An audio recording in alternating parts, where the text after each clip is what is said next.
Од Габриел Ескобар, заменик помошникот државен секретар на Соединетите Американски држави за Западен Балкан, очекувам аргументи и разбирање, изјави денес Христијан Мицковски за престојната средба со него на темата уставни измени.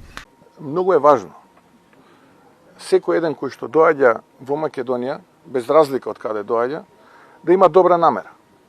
И секоја добра намера за нас е добре дојдена.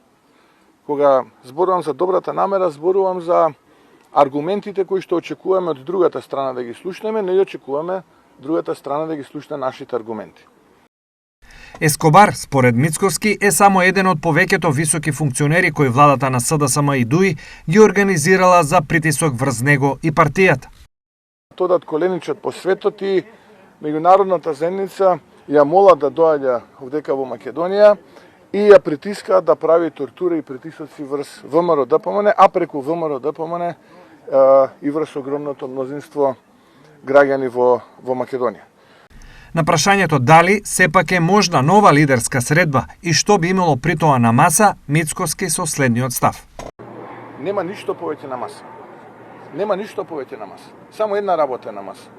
Лидерска средба околу датата за предвремени парламентарни избори.